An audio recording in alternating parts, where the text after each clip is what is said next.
কষ্ট থেকে গড়া বিজয়, 1 বছর দীর্ঘ সংগ্রামের গল্প। সময়টা ছিল 7 সেপ্টেম্বর 2024।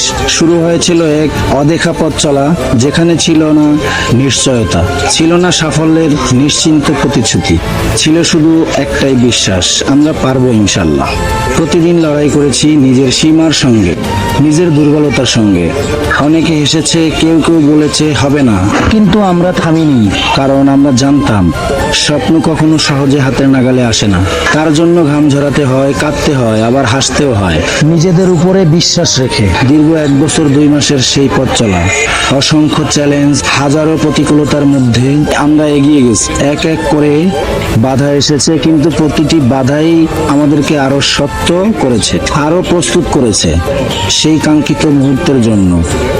1 নভেম্বর 2025, এই দিনে দাঁড়িয়ে ফিরে তাকালে মনে হয় প্রতিটি রাতের জাগা, প্রতিটি কষ্ট, প্রতিটি অপেক্ষা, সবকিছুরই ছিল একটাই নাম, প্রতিশ্রুতি।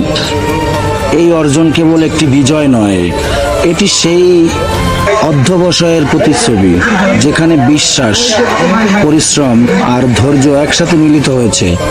আলহামদুলিল্লাহ, এই বিজয় আমাদেরকে গর্বিত করেনি, আমাদেরকে শিখিয়েছে আল্লাহ কখনো কারো পরিশ্রমকে বৃথা যেতে দেয় না।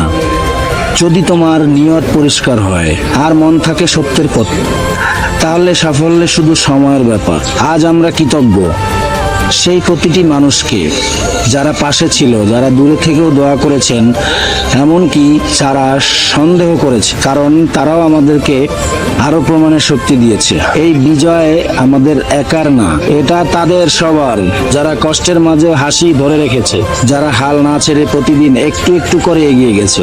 বিজয় মানে শুধু ফলাফল নয়, বিজয় মানে নিজেকে হার না মানানো। এটা 1 বছরের ঘাম, শ্রম, ভালোবাসা আর বিশ্বাসের ফসল। আলহামদুলিল্লাহ, আমাদের আজকের এই অবস্থান সেই কথাটারই জীবন্ত প্রমাণ। যারা কঠোর পরিশ্রম করে, আল্লাহ তাদেরকে নিরাশ করেন না। আলহামদুলিল্লাহ।